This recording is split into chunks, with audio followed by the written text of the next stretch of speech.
Good afternoon, and welcome to today's episodes of Challenges in the Streets. Battalion Chief Mark Davis, as always, pleased to be airing live from the Public Safety Training Academy. Today is going to be a follow-up episode to a previous episode talking about some building construction stuff, changes in our built-upon environment. As always, a couple reminders. One, if you are watching live from a fire station, please take a moment to put that in the chat and include the number of folks that are watching. Which brings up questions, right? If you have questions regarding today's presentation, go ahead and type those in the chat and we'll get them to the presenters as best as we can. If you're a chief officer wishing to receive COPDI credit, then that form has been updated on the Quick Link site for the Academy that we've been using now for several episodes. Couple things we like to talk about, some current events. One is the Purple Line. So we have a couple photos of the Purple Line. Work is actively occurring all across the Purple Line in Prince George's County and Montgomery County. Currently, of significant concern is access to the Purple Line, primarily in the company 16 and 1's area, the tunnel. So Arliss Street Tunnel is up and running. Trains are not running in it, but they're working in it every day during the weekday hours. There is no overnight work. But if you work in that area, volunteer in that area, it would be worth your while to identify the three access points to that tunnel. One is at Arliss Street, where the Giant Food is, and one is near 95 East Wayne Avenue. There is a topside open area right now on Plymouth Street. So if you're out and about, stop by, take a look. You really can't get in the tunnel without an authorized training operation. One thing to keep in mind, there is no vertical access to that tunnel. It's about 900 feet long, and there currently is no standpipe system in that tunnel. Heavy equipment is being used, forklifts, battery-operated man lifts, so you'd have to expect the possibility of a fire in the tunnel and, of course, running a 600, 700, 800-foot attack line potentially. So anyway, get out, take a look at those entry points. More info will come about as we move forward on the Purple Line development. Also, yesterday had a fire on East-West Highway. A couple things I want to identify there. We always talk about taking a look at different sides of the building. This was a very large building in Summit Hills. Those of you familiar with Summit Hills, a bunch of several multi-story, non-sprinklered apartment buildings built, say maybe in the 60s, 70s, something like that era. The photo that you just saw had some smoke showing on arrival, and the photo that you're looking now is a different side of the building, which is a totally different view, right? Fire blowing out of that apartment on the number 3 floor. You can go to the next photo, I think. That's a better position. So had an apartment on fire on a number 3 floor, unsprinkled apartment building. A lot of occupants in that building came out as one trapped. Fortunately, the lady was able to shelter in place in an adjoining apartment, and everything went pretty well. Lines got in place. And the key to that was a ladder truck showed up first, and they kept the door closed to that apartment. And all that fire you see coming out that window really never came into that apartment any further than that room because the officers kept that door closed. So we talk about control and ventilation. They opened the door once they had a attack line in place. So kudos to 54's engine and 19's tower on coordinating that first line attack. One other photo, we've talking about e-stuff, right? E-bikes, e-scooters, all that. There's an e-bike in that apartment. It was not involved in the fire. It didn't cause the fire, but you can see that's a big e-bike in that apartment. So they are out there, a bunch of different places, always have to be ready for that. And a battery was not involved in yesterday's fire. So that's it for current events. Excited again to talk more about building constructions and ready to turn it over to Captain Matt Machala, who's going to take it from here. Captain? Thanks, Chief. Again, good afternoon, everybody, and thanks for joining us again from the Public Safety Training Academy. I'm joined by Captain Chris Halleck of the Rockville Volunteer Fire Department, who's a fire protection engineer by trade. And he's here to kind of go over part 2 of the changes in the built environment. And as we tie a lot of these things together, the incidents that Chief Davis just talked about, door control, ventilation, we've talked about a lot about batteries, e-bikes, lithium-ion stuff, right? This all kind of wraps in together. And when Chris talks about these fire protection features and how the built environment's changing, specifically, really mostly related to high-rise occupancies, all these things kind of come into play. And if we do have one of these kind of fires, depending on the age of the occupancy and generation of the code it was built under and everything else, you might be interacting with these building systems in order to help mitigate these incidents. So not going to tie up any more of his time, but Chris is going to kind of go through and the second part of his presentation, recap a little bit of the first part, just to give you some background if you missed part one of this. Go through the second part of the presentation, and as we go along, we'll probably try to have some discussion about not really tactics necessarily, but just general operations, right? It's from a company officer perspective or chief officer perspective, just some considerations based upon the information that Chris is giving us.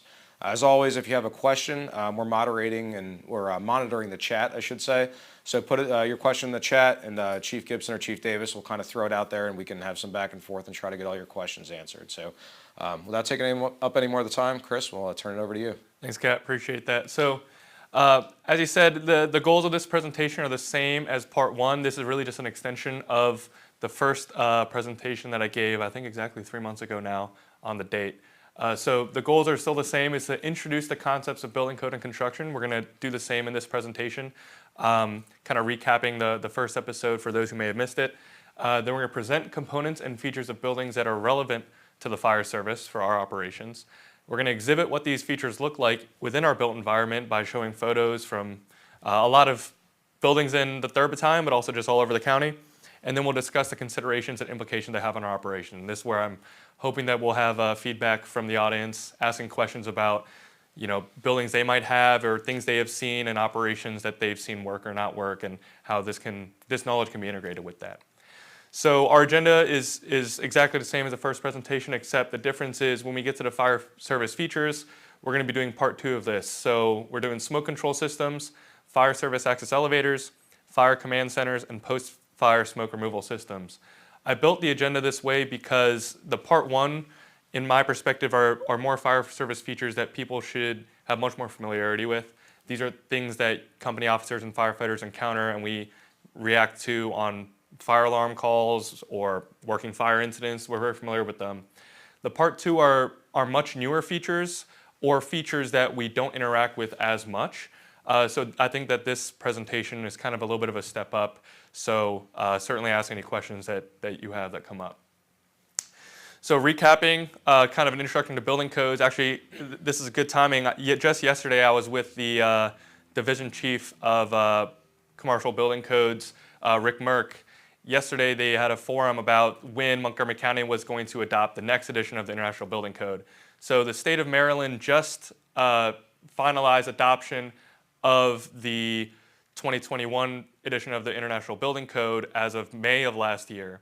And local jurisdictions have exactly 1 year to then enforce that within their jurisdiction. So we're still currently operating on the 2018 edition of the International Building Code, but by May 29th of 2024, all local jurisdictions within the state of Maryland have to comply and enforce the 2021 edition. We'll see when it actually comes to play. It would hopefully not be right on that deadline, but sometime in the spring we'll see that come up. And why that's relevant to us is because codes are always changing, and as they change and local jurisdictions adopt these codes, they also make amendments too. So across jurisdictional lines within Montgomery County, we're talking City of Rockville, City of Gaithersburg, there are differences in building code. Some of them are bigger changes, some of them aren't so big, and we'll see some of the examples of that in the presentation. But Montgomery County has a ton of jurisdictions within the county itself that may not be under the county's jurisdiction. These are things like NIH, NIST, Department of Energy in Germantown. All these different areas and pieces of land that are developed are not always developed by a private user going through the county, sometimes the federal government, sometimes within a city jurisdiction like the City of Rockville. So that's why it's important to keep up with these things. I have a quick question. Yep. So more of an input, right? So we go out a lot of times, obviously the fire service, we try to be advocates for building sprinkler systems and stuff like that. It all plays into code, right? These modern safety features. So we go out somewhere and some citizen asks us, well, why doesn't my building have all this stuff? Why? Obviously we know it depends on age and when it was built and everything, but Well, what is our messaging that we should give to people? They ask these questions to us. We're not code experts, most of the people that go out there. So what's a good just general explanation? Like somebody asked me, hey, like, why hasn't my building upgraded and put sprinklers in? Why, like, is there a certain threshold for like, if a building gets a certain amount of renovations done, they need to upgrade to the current version of the codes, or, like what should we be telling people? We're like, obviously we know that a lot of this stuff costs a significant amount of money, so there's a lot of factors at play. But like, what do you like suggest we say to these people? They start asking us these kind of questions. Like, how do we explain that to the general public? I guess. Right. It's certainly a difficult question to answer because it's not so simplistic, right? If it was a simplistic answer, then we could give one. The fact of the matter is, and I'll talk about it a little bit with its relation to the International Existing Building Code, which is what's currently enforced in the state of Maryland for existing building, and that talks about renovations and conversions. You're exactly right. There are minimum thresholds that you achieve when you're doing renovation work within a building where you have to comply with more modern code standards. And it's usually seen as being corresponding to the level of effort of renovation you're doing in the building. Of course, repainting walls in a building is much different than gutting it out and then adding completely different occupants within the building. So it's kind of scaled in that regard. And we'll talk about a couple examples of a couple of buildings that currently exhibit examples of that and how those upgrades look like. But to answer a question from the public about that, I would say the best advice is just to say that these older buildings are indeed grandfathered in, and that's a word that's not really used in our existing building code, but that's exactly what it is. Is that right. If a building is constructed and permitted back in the 70s, well, in the 80s they can't just tell the building owner you have to tear this down because it doesn't comply in the 80s anymore.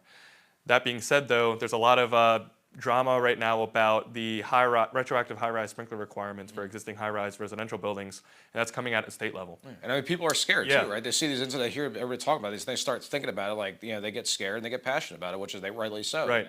There's a lot of a lot of discourse about that, specifically with regards to the fatal fire incident we had at Arrive Silver Spring, that sparked a lot of interest in this from people that may not have thought about it before. Now we have people living in condos and apartments that know, oh, now I look up, I see I don't have sprinklers. I didn't know that before. Now they care about it. So it's certainly, it's a tough time right now that we're dealing with this because there's a lot of pressure from the general public, but there's a lot of pushback too from building ownership because sometimes it's unfeasible or it's not affordable, and these changes can't be immediate. So it's certainly a balance there, and our best advice as fire service personnel is just give advice on the basic fire safety. It's like, hey, you recognize that you live in a building that doesn't have sprinklers. Here's what you can do to help better protect yourself, right? Make sure your smoke alarms are working. That's one that we should always be doing on calls anyways, but you should be especially considerate because you recognize that your building is... And I think it's important to know too, like we have resources, right? The CRR people, they put out a lot of really good information specifically related to high-rise fire safety and stuff. It does include some of that stuff. So even though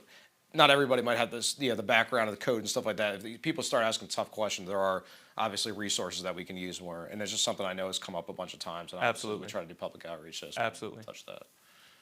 So continuing on with discussing changes in the built environment, as we've alluded to, our built environment is rapidly changing because codes are changing, and there's a lot of public perception about how that looks like. This is a good example of a building that's currently being built on Pooks Hill Road. A lot of people at 20 and 26 should be familiar with this construction that's going on. It should look familiar. This is first of its kind lightweight steel construction high-rise building, but it also exhibits a lot of the fire service features that we talked about in the first presentation, and we'll talk about today too, and I'll use that example for a couple of them. So when we talk about old versus new construction, as we were just chatting about, Matt, it's about, right, like what kind of threshold are we reaching? What kind of fire service features exhibit themselves in old versus new construction? And it's not as simple to say that a building built 40, 50 years ago has these distinct changes from a building built 20 years ago versus these distinct changes that are from a building that's built now. There's a lot of influential factors, a lot of code changes, a lot of code implications that have come in and out that weigh into that. So not all old buildings are the same, not all new buildings are the same, to say the least. It's important to recognize the actual fire service features that they exhibit or may not exhibit. It's just as important to do so. So when we talk about alterations and additions, this is where that existing building code comes in. Typically, it looks like the level of renovation that's presented with itself in the building with regards to how many fire service features and upgrades come through the building. A good example of this is one of my current projects here at 1500 and 1550 Research Boulevard in the city of Rockville.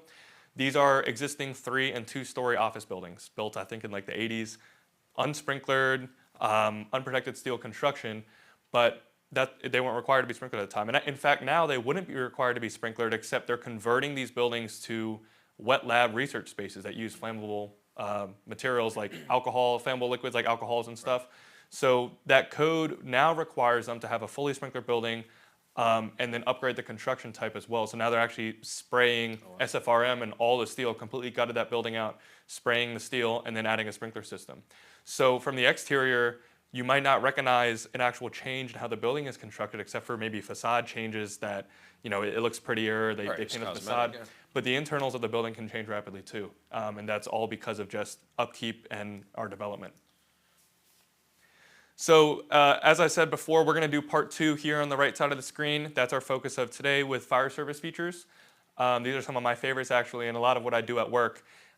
Smoke control systems, there's subsets to that, and it's important to acknowledge that we're not talking about every single smoke control system that exists, but these are like the big 3, I would say, that we would be most commonly interacting with and we see on calls. Fire service access elevators, this is a relatively newer code change. Fire command centers, and post-fire smoke removal systems. So like I said, I think this one is a little bit kind of a step up from the part 1 where we're talking about more basic fire service features. So please, if you have questions, chime in. I think Chief Davis will relay them to us and we'll try to answer them as we go. So diving right in, we're going to talk about smoke control systems, and we got a little bit of a briefing on that. We talked about that fire in 19's area with regards to Summit Hill's apartment. What they exhibited there was passive smoke control. They closed the door. And as simple or as silly as that sounds, that is a form of smoke control. Passive smoke control is just taking advantage of already existing fire and smoke barriers to physically obstruct smoke from moving around into places you don't want it to go. The context of this presentation, though, goes beyond that. We're going to talk about active smoke control systems, which are like mechanically operated systems using fans and ducts and pressurization and airflow to move smoke or keep smoke where we want it to be. So that's kind of a step up of passive smoke control. And it's important to note that, of course, you're using these 2 things in tandem. I think it's a good time to throw in, too, just like we did last time, with passive, when it comes to passive smoke control, there's very simple things we as a fire service can do to make, our job easier and safer, and the building's easier and safer. When you're on EMS calls or you're doing building walkthroughs, whatever, there's fire doors that are chocked open, somebody's obviously not immediately doing something, people are just doing it out of convenience. Close them. You get with the building management. Just remind them. Not that we're code enforcement, but just simple things. Or remind them the importance of that. We're on an EMS call. You see a door closer that's not working in a high rise, right? Just simple things like that. Take note of it, right? Bring it up to the officer when you get back if you're on the EMS unit, or, so we can notify code enforcement to get these kind of things rectified. Just really, kind of being in tune with what's going on all the time when you're out there, I think, is related to passive smoke control specifically. Absolutely. Chief, you have something? Yeah, I want to add, now I've thought about this. So East-West Highway yesterday, so that building is a way older building, and the alarm system is pretty old. It all worked fine, given how it was designed. It did have smoke doors, right? So it did have automatic smoke control doors because those hallways in that building are really long.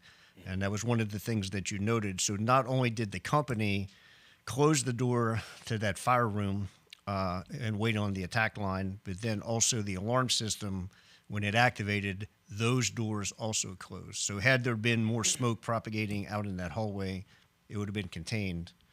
Yeah. Right? Yeah. So that was important for occupants on that fire floor.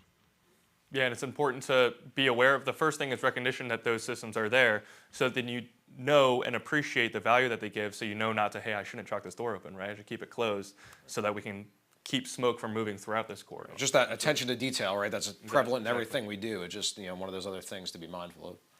So when we're talking about smoke control systems, the first smoke control system, again, these are active smoke control systems I want to talk about, are elevator hoistway pressurization systems. And I'm aware that many people watching this episode may have probably never even heard of this. Like, whoa, pressurizing an elevator shaft, that seems crazy. This is one of the options for protection of an elevator hoistway beyond elevator lobby or smoke doors that we talked about in the first presentation with regards to elevator hoistway opening protectives. This is another alternative. We don't see it as much. Not too many buildings in the county have them, relatively, but there are a good number of them in the county that have it. So the basic requirements here are, it's kind of the same concept of pressurizing a stair shaft. You're injecting fresh air into the hoistway volume such that you create a positive pressure environment within that hoistway. And you can see here, obviously I'm not going to read all the words on the screen, but the minimum maximum pressure differential here is 0.1 to 0.25 inches of water.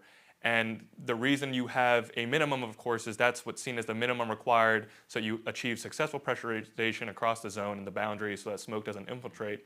And the upper end is because the elevator doors still need to work. And if you overpressurize the elevator shaft, you're not really going to have an opportunity to use the elevator. And I mean, I'm not super familiar with this at all. I mean, I've heard the term, but that's probably about as far as it goes. So the true purpose of elevator hoistway pressurization is to what? Keep the smoke from migrating into the actual elevator car or the elevator lobby? The elevator shaft. Okay. So if you have the same rationale as wanting to Basically keep it from the hallway shaft, out of the shaft, and then in turn, obviously, it'll keep it out of the car. Correct. Okay. And this is just the context of the smoke control system, of the pressurization system of an elevator hoistway.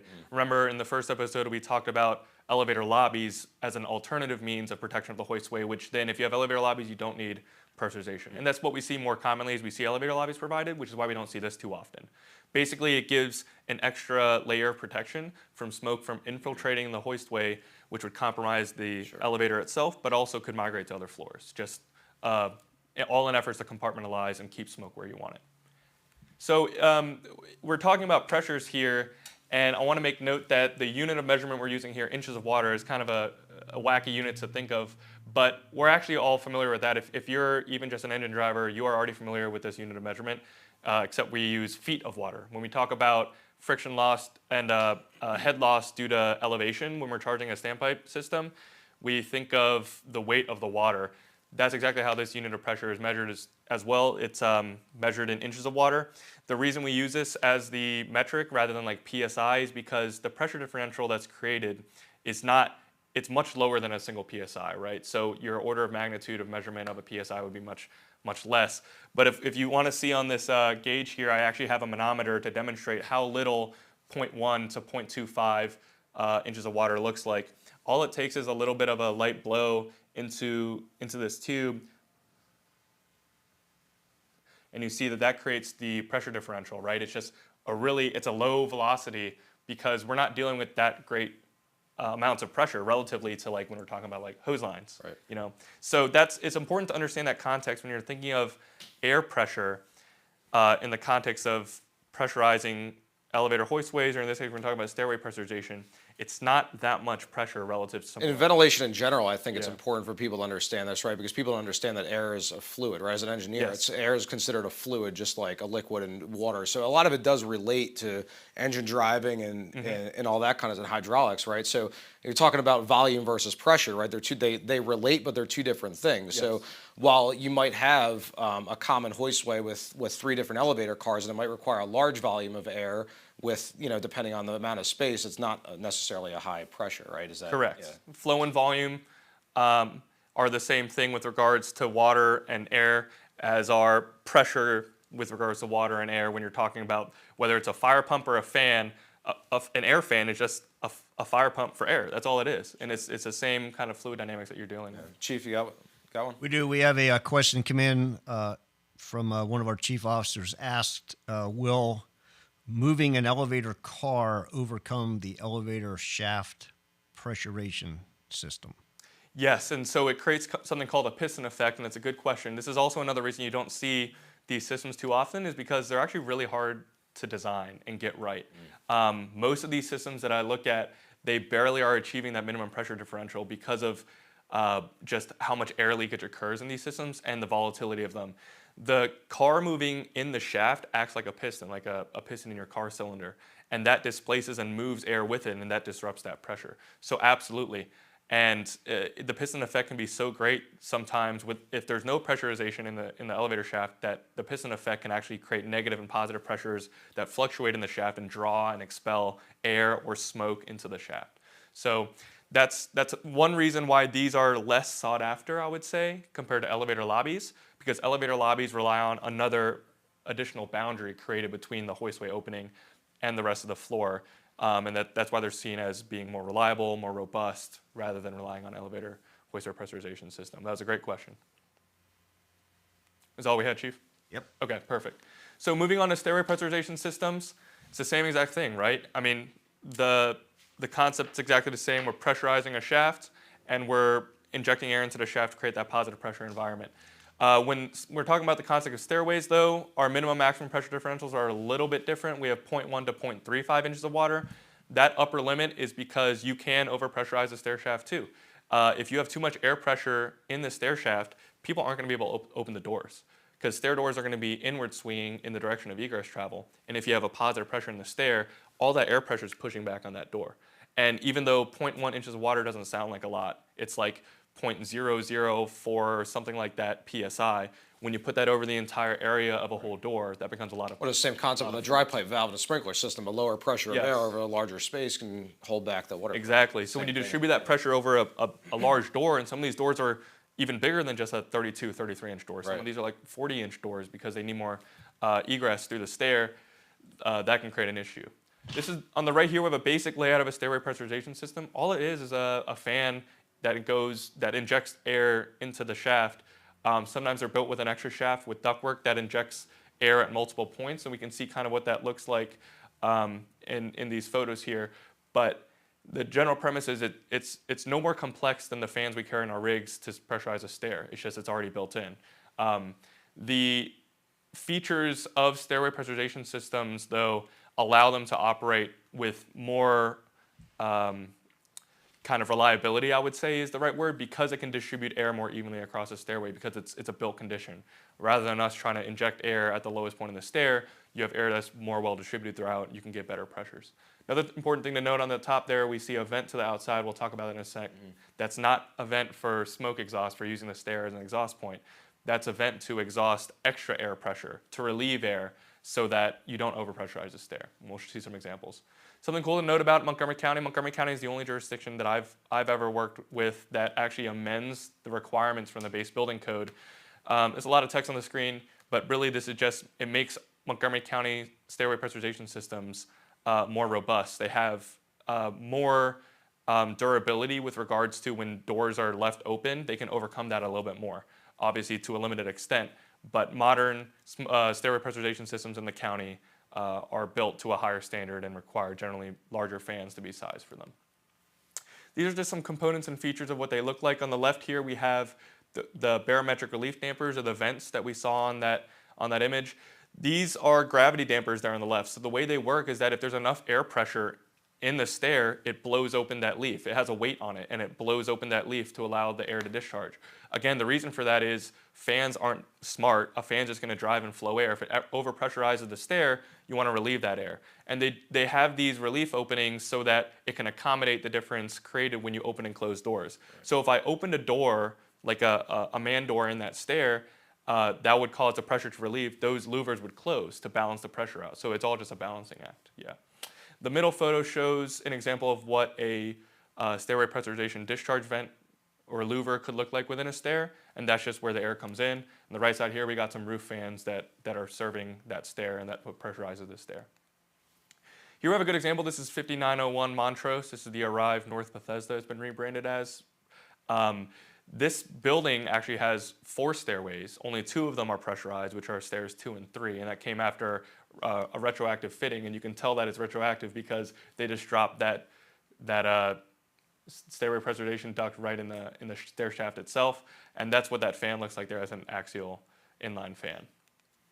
Is that common to see a building with partial stairwell pressurization? Well, we're going to see it more often, I think, with regards to the alternative protection allowed for compliance with the existing residential high-rise retroactive sprinkler requirements, because it's not too well known exactly what it's going to look like because it hasn't been implemented yet. But it seems like the path of Montgomery County government is to allow alternatives to providing sprinkler protection throughout these existing residential high-rises, because they recognize that it might not be feasible for some people. But some alternatives are upgrades to life safety systems, including creating a smoke-proof enclosure like stairway. And are those stairwells like is that denoted at all? Like a specialized like egress stairwell sticker or like place of refuge or anything like that? Nope. Or not really? As far as I know, in this building, hey, this meets the requirements, throw these in here, and that's that? Yeah, I mean, there's not really good note keeping in that regard, right? Yeah. This is one that I learned about because of a walkthrough I did. It's not like it's branded or posted. Right, It might okay. be on the enunciator panel sometimes that they'll have this, or on the enunciator panel it might have monitoring for stairs saying, oh, pressurization is active in 2 and 3. We'll see what that looks like in a sec. Okay.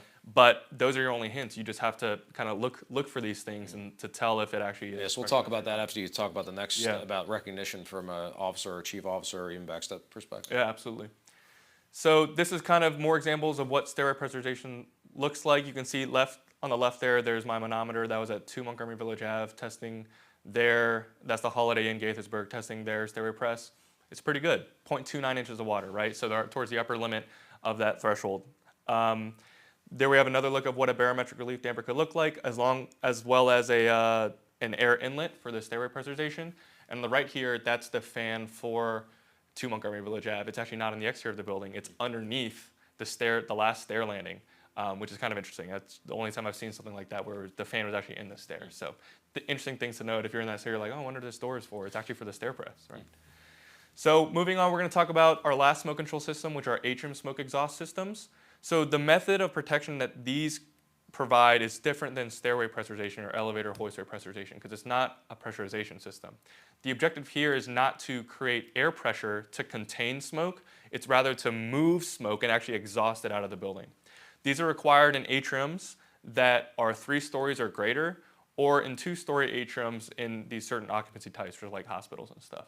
On the right here, we have a photo of a 2-story atrium. It's actually at the Montgomery County Department of Permitting Services headquarters in Wheaton now. This is a 2-story atrium, but it doesn't have a smoke exhaust system because it doesn't have to have one. The code limit for this type of occupancy is at 3 stories is when you require an atrium smoke exhaust system. So it's important to recognize what an atrium looks like, but also recognize that just because it's an atrium, it might not have a smoke exhaust system. In this case, it doesn't because it's only 2 stories.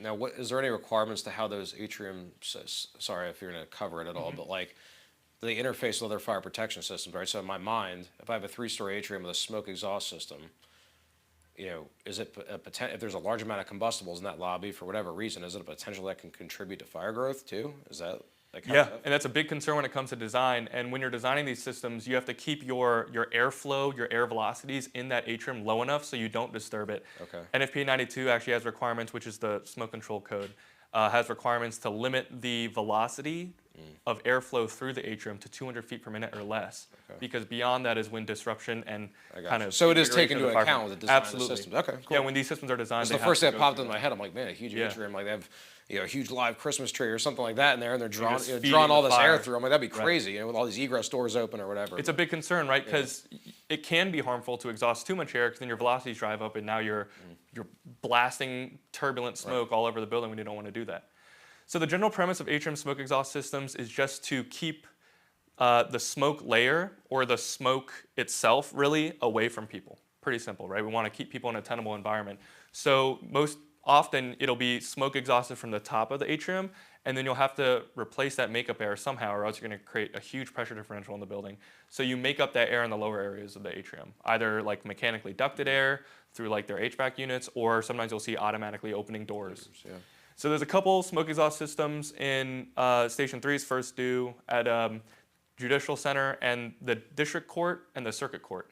So on the left there is the District Court, which is 199 Montgomery Ave. That one, East Jefferson. That one is a 3-story atrium and has a smoke exhaust system. And then on the right here we have the Circuit Court, which also has a 3-story atrium with a smoke exhaust system. Looking at the atrium, it's hard to find, what am I looking for? How do I know if it has a smoke exhaust system? Dead giveaways are going to be fire detection devices that are used to activate that smoke control system, so like beam detectors and things like that. Also, you can look at the top of the left photo there, the top of the District Court's smoke exhaust system.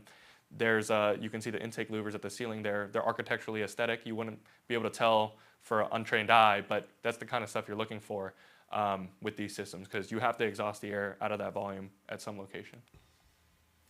Another way to tell what kind of smoke control systems are present are if they have a smoke control panel. So this is a big discrepancy between like 80s and 90s era smoke control systems versus what the building code requires now. Within the last, I want to say 15 years, the building code has added a lot more stringent requirements to smoke control systems and how they're monitored, how they're controlled. So newer systems, modern systems, are really easy to tell if they're present because they're going to have a control panel that allows firefighters to manipulate the system. They're going to have all these lights and diagrams like we have here on the right, but older systems might not have this, so it's going to be a little bit harder to detect, but we'll still talk about some ways that you can see if these systems exist beyond what we just showed. So when we're talking about our firefighter smoke control panel, it's presented as a feature for us to use directly. No one else is touching this, right? It's in the name. It's a firefighter smoke control panel. This is for our operations. Typical features of these are going to be graphics that show the arrangement of the controls, and then also the controls themselves with light statuses for each of the components. Here's another glimpse of what that can look like. We can see some knobs and lights and stuff like that. They're built to be intuitive because they know that the person using it is probably the first time using it, and it's during an emergency. So they're built to be intuitive. They're not always designed too well, but if you just study the panel for more than 30 seconds, you should be able to gather what it's trying to express. Like on the right here, this from the district court, you can see, okay, stair pressurization fan control. I know we have pressurized stairways. I have Atrium exhaust fan control. I know I have an Atrium exhaust system. There's other controls and stuff on here like door lock control and things like that that aren't relevant to smoke control, but they're still provided on this for our use. Here's an example of what the Holiday Inn Gaithersburg looks like. You can see here the active alarm condition that we initiated for testing here was the smoke detector on the first floor, and it initiated the Stair 4 and Stair 5 pressurization systems. The systems were in automatic mode, so they automatically initiated upon smoke detection, and you can see that their status is on with the green light there. So when you walk in and you see this panel, you know what those lights mean, you know how that affects our decision making based on like ventilation procedures. If you're in a third due truck, you see this, you know that it's working, right? So now we're going to move on to our second subject. This is going to be, oh, sorry, we have a question, Chief? Yeah, so when you had the discussion about the Atrium, right, that made me think of an event that happened not here in Montgomery, but it happened at Dulles Airport, right? Yes. So we talk about, hey, these buildings, right, we're not going to have fires in them, whatever. Let's see that Segway photo, right? So they got it loaded. Get the I love this video. guys in the back. You can show that photo. The Dulles photo. I know they loaded it. You see it? Yep. Okay, so that photo there, right? So from our perspective, right, I would ask us to think about that could be a wheelchair, right, an electric wheelchair. That could be a scooter. That could be a variety of things. And maybe we don't have the video. This came off of WTOP's website, but just talk momentarily about what might happen in that atrium if we had something like this. Yeah, so this is a good example of what a fire could look like in an atrium, because atriums, by default, they're multi-story openings. You're not going to count on adequate sprinkler protection because you have such a long distance to go to the ceiling. Right. Dulles Airport is a good example of that. I don't even think there's sprinklers in the main terminal at Dulles because it's such a high ceiling. I will say Dulles Airport doesn't have a smoke exhaust system in the terminal that's an atrium smoke exhaust system. I think it may have a smoke removal system, but it's because the terminal is not considered an atrium. It's not multi-stories there. That fire, though, that Segway fire could occur in any atrium, right? Like in the judicial center that I showed. Right. And if you have a fire that looks like that, you're not counting on the sprinklers at the ceiling to be able to extinguish that. You have an uncontrolled fire because it's not suppressed even if the building is sprinklered. That's the reason why atrium smoke exhaust systems exist, is because they account for that to allow the fire to burn, but to exhaust the smoke such that the smoke doesn't fill that volume. Yeah, but that's a very good example of what a fire could look like in a space like that. Okay. Yeah, and do you have anything else, Chief? No, I don't. Okay. So along those lines, before we move to the next topic, with sterile pressurization specifically, so we were talking a little bit before we started about an instance, right? So you're running as a company officer, crew even, so I'll give my example, right? You're running third due truck to a high-rise of Bethesda that you've never been in before, is new, right? You get there, okay, you're the vent group supervisor. We got a fire's knocked down, whatever. All right, cool, I'm the vent group supervisor. So I walk into this building. How do I know, right, that this building has sterile pressurization? Is it working properly? And again, we're not going to tell people what to do and not do, right? We know our policy is to ensure that all the stairwells are pressurized, and we, try to manipulate doors and things as best we can to keep that pressurization in the stairwell, and then obviously ventilate from there depending on where the smoke migrated. But how do I recognize these systems are in place, and what are some best practices?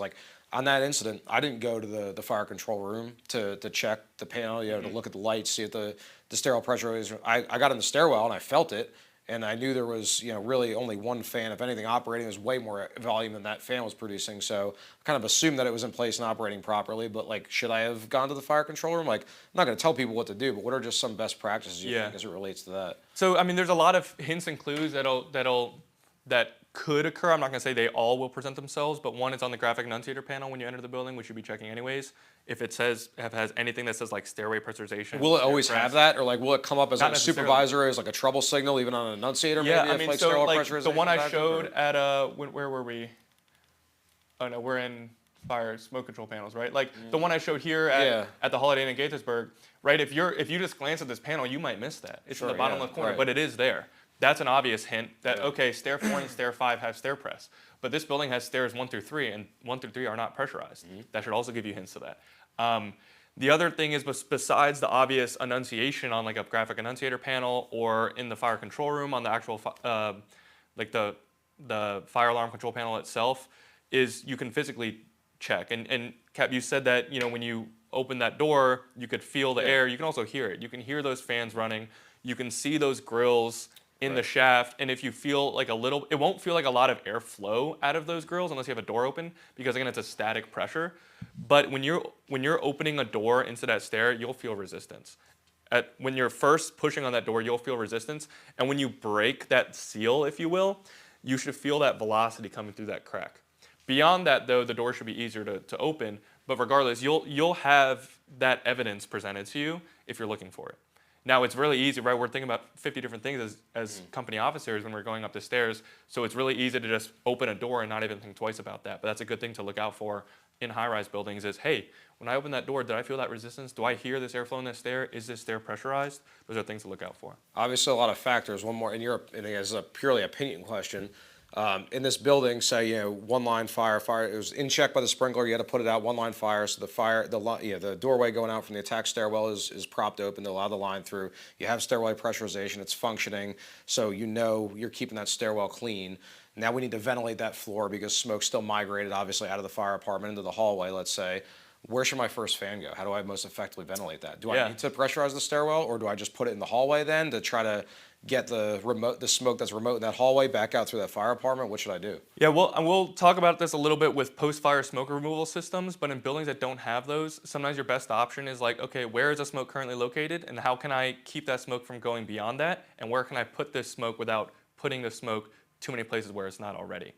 It's possible the building has stairwell pressurization and not post-fire smoke removal, correct, or not? It is possible that it might not have a mechanical post-fire smoke removal system, but a type of post-fire smoke removal system is just operable windows and breakable windows, right? Gotcha. And that's written in the code, which we'll see, but sometimes that's your best option. Just, hey, we had a fire in this unit, see how big we can open that window, and just pressurize the stairs, blow air through the corridor, so it's all fresh. And the way I envision it, again, right? I don't know if it's right or wrong, right? But I basically treat these like it's essentially like they're extra fans already, fire department fans already there for me. They're just higher pressure involved. And the principles are still the same. Like in this building, where there are non-pressurized stairwells, if I need to ventilate floors because smoke migrated through those non-pressurized stairwells or whatever, I can, provided the stairwell's clear, the fire's out, and all that kind of stuff, I could use maybe one of those other stairwells as an exhaust point and use the pressurized stairwells to help push that smoke out and just as a supplement to our fans. So that's you absolutely could. How I look at it. You absolutely could. Go ahead, Chief. Here's a comment. This is going to be related to, hey, how do I know it's pressurized? Right. One of the company officers talks about if you open the stair discharge door, which would mean the final exit, right? Because that's going to open outward. They indicate that the door opens out and it will try to hit you in the face if the stair is pressurized. Yes. In other words, it's coming open with some force when you open that door. Absolutely. So that's another way of knowing. But that would assume that you made entry through that door. But. Yeah. That's another clear indication. Your best indicator will be your operation of that door, whether it's the outward swinging door or the inward swinging door. And sometimes that is hard, though. If you're getting there as the third due truck and you got to run, there's already fans, fire department fans in place because as a normal course of action, people are propping doors and putting our fans in there. So that process might have already started. So, yeah. So we'll dive right into fire service access elevators, moving on from smoke control. These are a relatively newer code change. The biggest thing I want to talk about here is in the top left. These are only required in buildings with an occupied floor of more than 120 feet. So these are not in all high-rise buildings, because high-rise buildings are 75-foot threshold above the lowest level of fire department vehicle access. This kicks in at 120 feet. So not all high-rise will have these, but the higher high-rises will have these. There's a couple examples in Company 3 first two that were built in the last few years that have this. So this is 33 Monroe, and actually my firm did the design for these systems in this building. The fire service access elevators exhibit a key feature, which is the elevator lobby that the fire service access elevators are in is protected, is a smoke and draft control door, and has a fire resistance rating of that lobby. And it needs to have protected or direct interface with an interior exit access stairway. Sorry, an interior exit stairway. And what that gives us is a protected environment from the elevator lobby, from the fire service access elevator lobby, to the stair, which would have a standpipe in it for our operations. Of course, needless to say, you might not be using that stair and that standpipe for your operations, but it gives you a protected path of travel, a staging area, a place for you can bring occupants to for triage before you move them down the elevator. That's what it's really functioned for. And so on the left here is what that looks like in a plan view of the drawing. You see the 3 fire service access elevators and the lobby with the doors, and it directly interfaces to this little vestibule with that stair, which will have that standpipe in it. That building you referenced earlier, the Department of Permitting Services, has the same thing, right? So the folks in that Wheaton Glenmont area, if they want to go see one, go to the Yes. DPS building. They will see all of these features in that new building. And it's a county building, so you have some access to at least go look around. And going back on how do you recognize these things, this graphic annunciator panel specifically calls them out. They call them fire service access elevators, so it's obvious. I will say not all graphic annunciators will say that, but this one in particular one does.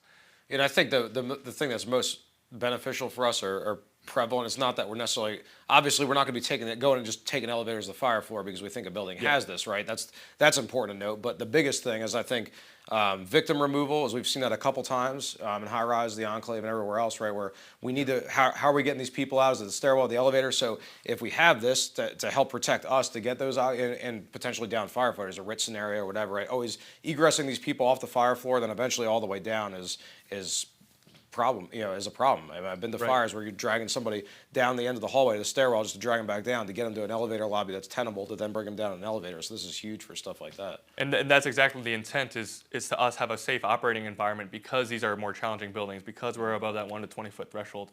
But important thing to note there when we're talking about kind of our tactics, decision making, or just habits, right? We're really, we've created habits of like chalking open doors that we want to get through easily and quickly. But you don't want to do that with these smoke doors, right? So in this photo in the middle, you can see what this fire service access elevator looks like, the lobby looks like. And straight ahead, you can see those doors held open on automatically closing doors. They're going to shut when the fire alarm goes off. And on the right there, you have that vestibule to the stair. You can see what kind of the protective environment looks like. All of this is for our use. They're created for us to use for any of those things that we might need it for. It's important to note that fire service access elevators are also permitted to not have direct interface with that stair. It can either be like butt up like it was there, or this one's 44 Maryland Avenue, which also has a fire service access elevator lobby. Except the difference here is you can see that it doesn't interface directly with the stair. Based on the graphic annunciator on the right, it has a protected corridor to the stair. So same kind of ideology, you're still preserving that protection, except you just got a little bit more to travel if you want to get to the stair, right? But the intent is the same, that we can use this as a preserved, tenable environment for operations, provided that the fire and smoke hasn't infiltrated the elevator lobby itself, right? Okay. So now we're going to move on to the next topic, which is fire command centers. You started talking about that a little bit before, Cap, but the general premise here is that fire command centers are required in all new high-rise buildings, but of course not all existing high-rise buildings have fire command centers. There's plenty of them that don't. Plenty of residential high-rise existing buildings all over the county that don't have fire command centers. But when they do, this is what they look like and this is what to look out for. Of course, I'm not going to read all this text, but the biggest one to note here is the biggest takeaway is basically that fire command centers have very strict requirements about what they need to provide for us to help our operations. And that's why it's important to have somebody, not necessarily the first arriving company officer, but somebody in there to look at these things to figure out what's going on. This is what the one at 33 Maryland Avenue looks like. It's a big room. They actually have minimum dimension requirements so that we can fit some people in there and actually work and do things. They have graphic enunciator panels that tell us things about it. On the left here, we have a control panel. This is the one at 33 Maryland. On the right side of that panel, it gives temperature monitoring of the fire service access elevator hoistway, which is required by these systems. People are afraid to use elevators during fire incidences in high rises because of historical issues that they have caused with firefighter deaths and civilian deaths. But at the same time, we've built these systems to be more robust so that we can use them during an incident. I like this photo on the right. This is from 100 Commerce Lane in Bethesda, I think. It's the Element 28 apartments. Also has a fire command center, but clearly they're not abiding by the code requirement to keep it free and available for our use. So when you see things like this on calls, or you should be seeking these things out on calls, when you run a fire alarm in this building, look at it, call them out, right? That way when you go there for a fire, you won't run into this issue of like, man, I can't even get to the panel in there. So I don't worry, I did cite them for this, but I haven't checked back on it since. So if you're down at 6, maybe you should check up on that, Element 28. Another thing to note is that fire command centers might not always be where you think they're going to be. This is a good example of it. So on the left, that's Pook's Hill. It's the 2-tower, 11-story high-rise multifamily that's being built. Because it's a 2-tower arrangement, it's actually one building, though, that's connected on the ground floor. The county wanted them to put 2 fire command centers in. Each tower has its own fire command center. It's one building, but there's 2 fire command centers. Kind of the opposite ideology is, this is 33 Monroe. 33 Monroe has 2 addresses. On the Monroe Street side, it's 33 Monroe. On the Helen Hennigan Way side, it's 2 Helen Hennigan Way. And they're actually 2 different tenants. Like one's what's it called? Like a low-income residential housing, which is the 2 Helen Hennigan Way side. And then the Monroe Street side is just condos and apartments, I think. But it's actually one building. There's one fire command center in this whole building. So if we're tapped out for an incident at 2 Helen Hennigan Way, and I go to the Helen Hennigan Way side, there's no fire command center there. I have to know that the fire command center for that whole building is on the opposite side on 33 Monroe. So these are just things to note when you're doing your building walkthroughs and pay attention to. So that was fire command centers. We're going to move right on to post-fire smoke removal systems. Chief Davis just gave us the 5-minute warning. So let's talk about that. It's okay to go, like another 10 minutes if you feel that's needed. Folks watching, right, we sometimes run over, so we're going to go over potentially 10 minutes. So this last one's pretty quick. It'll take less than 5 minutes, but if we have questions, I think we may go over. Duly noted. So post-fire smoke removal systems are another specific requirement for high-rise buildings. Again, this is 75 feet above the lowest level of fire department vehicle access. And the building code gives you a few ways to do this. One is the simplest, is provide this certain amount and size of operable windows distributed around the building. That's the simplest, as simple as it gets, right? Like if you have operable windows in the building, then you can just use natural ventilation. We can use fans and the stair shafts and stuff to move air and exhaust smoke the way we want to. But not all buildings are going to have operable windows. What do people do if they don't? Well, there's another option. There's an exception in there that you can provide fixed glazing, which means non-operable or openable windows, if it can be cleared by firefighters. It's important to note that in the currently adopted, the most recent edition of the IBC, Montgomery County actually amended that exception out. But I think that was with the intent that the county wanted to be able to review the glazing specifically to see if it actually can be cleared by firefighters, because there's not too much guidance there, but tempered glass is going to be the easiest for us to remove. If you have like triple pane, super environmentally friendly and efficient windows, like it's going to be tough. But if you have tempered glass that's built for us to remove, we can use that as an option. There's also mechanical air handling equipment modulation. So using the building's HVAC system, supply and exhaust air to just move the smoke out, exhaust it out, right? We already have fans and ductwork in place that can do this, just a matter of controlling it. So how do we do that? Well, most modern post-fire smoke removal systems, if they have a mechanically provided system, it's going to tell you, because you need to be able to manually control it. Those controls have to be somewhere. This is one at the Judicial Center Annex in Rockville. It just gives you this graphic layout. It gives you the on-off, and then on the panel in another place on the bottom there, it has the operation instructions. Doesn't get more simple than that. If you know you got smoke, it's smoke on the second floor. I hit all the ones that serve the second floor and just exhaust it all out. On the right here is an example of, in downtown Bethesda, of the Maltese cross symbol on the windows indicating that they're clearable and breakable for firefighters. You can barely see them with the reflective glass on a a blue sky day, but they're there. And those windows are meant to tell us that these are breakable windows, whatever the operations may be. Could you break that window to make an aerial rescue? Absolutely. But they're there also as potentially the post-fire smoke removal system, because this building doesn't have operable windows, and it might not have an HVAC system that we can manipulate to exhaust it out. Here's some more examples of what the manual controls might look like. On the left is the district court, and they have the exhaust fan controls on the bottom left there, that bank of exhaust fans that you can manually control. On the right here, we have another panel. This one's at 44 Maryland Avenue. Not a graphic panel, but each on and off switch is labeled with modulation for certain floors. So if I know I have smoke on the 7th floor after a fire in unit 723, and I want to get smoke out of the 7th floor, I'm going to go ahead and hit exhaust on that 7th floor switch, and then maybe I would hit supply on the 8th and the 6th floor, so that I'm creating a negative pressure environment on the fire floor so that it doesn't allow smoke to migrate beyond that, and it can also exhaust it out of there. So that's what these controls are here for our use, so that we're not fighting ourselves, lugging a bunch of fans into the stair shafts and up to the corridors and chalking open doors and stuff. If the building has systems in place to do it, you might save quite a bit of time and effort if you just use those systems. So that's all I had. I think we are probably wrapping up our time, but I certainly want to give more time to entertain questions if anyone has any, and I can flip back to slides if people want to look at something specific. I don't have anything just yet, but I do want to go back. In one of our episodes, it was more towards command officers, but we have talked in depth, not in depth, we have talked from time to time about getting a command officer to the fire control room or the command room, right? And I still think that's important.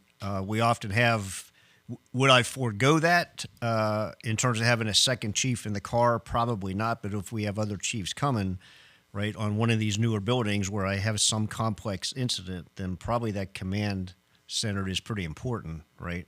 And we've talked about that some before. Just review real quick. If you were being sent, let's say I chose to send a company officer there, what would be the things that you would expect that I would be asking you to do? If I was sent to the command center, you mean? Yes. I think the first thing is ask what alarm conditions are present on the panel in the graphic enunciator, because all these alarm conditions are clues and hints as to what's going on in the building, where it's going on in the building, and that's ultimately the best information you can get for an incident, what and where. And that's going to be presented on the panel, provided the fire alarm system is working, that you have a water flow on the 11th floor, and I also have the elevator lobby smoke detector on the 11th floor activated. Oh, I might have a fire on the 11th floor because I have water flow, that means I have a sprinkler popped, and I also have a smoke detector activated. It might be a legitimate incident because I've had smoke infiltrate the corridor to cause that elevator lobby smoke to go off. So those, I would say, are the first two pieces of information, is what and where, and deciphering that from the panel. But these are also things you don't necessarily need to get from the command center. You can get that from the graphic enunciator panel when you walk into the lobby of the building, provided you look at it and provided it's actually there.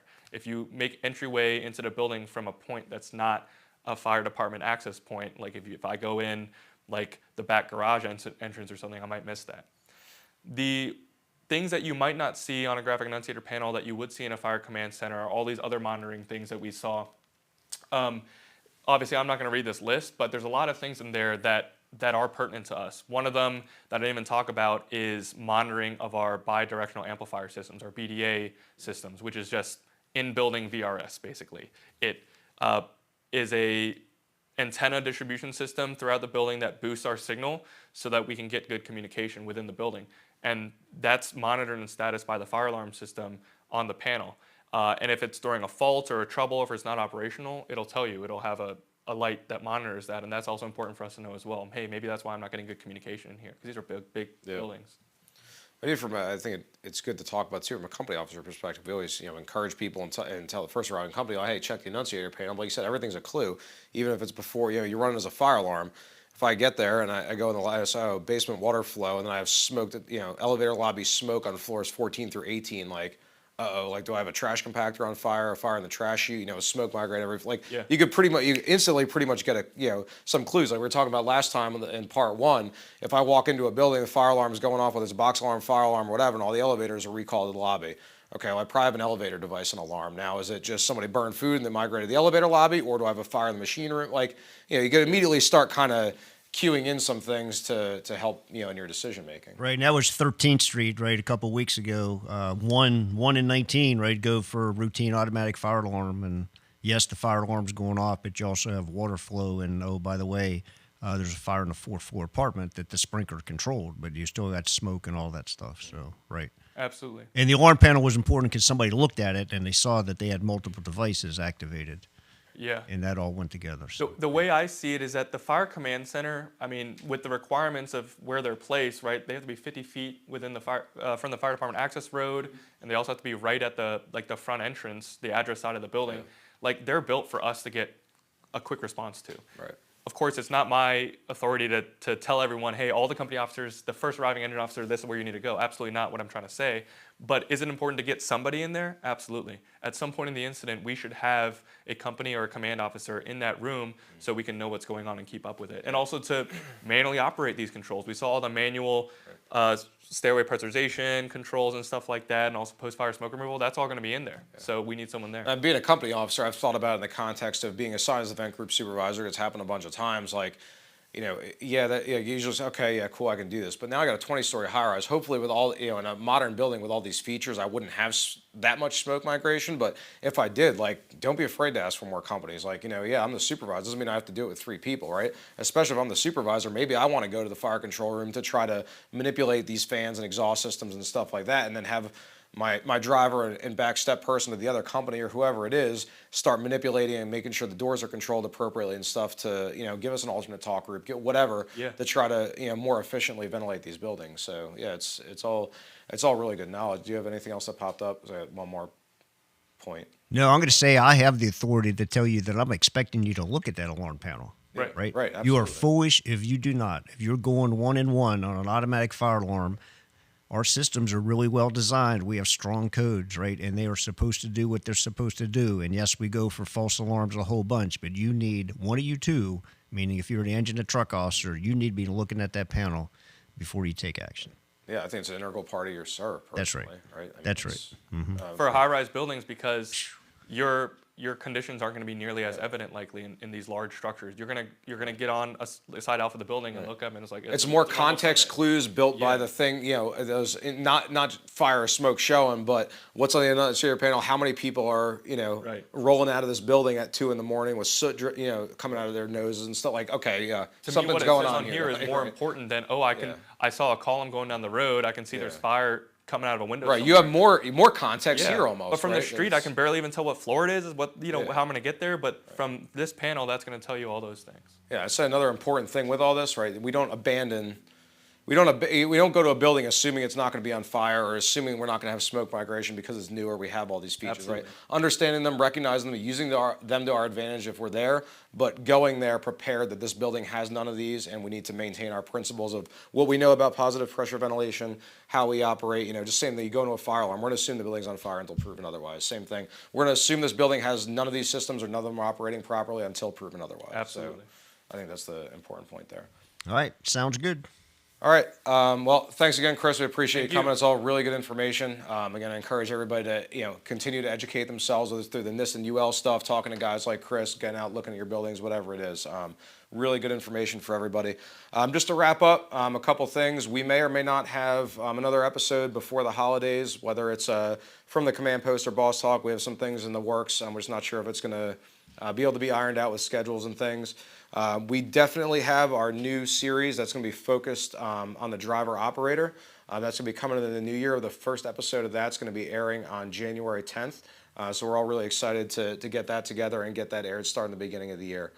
Again, thanks everybody for joining us. And if we do not have another episode before the new year, happy holidays and happy new year. Thanks again.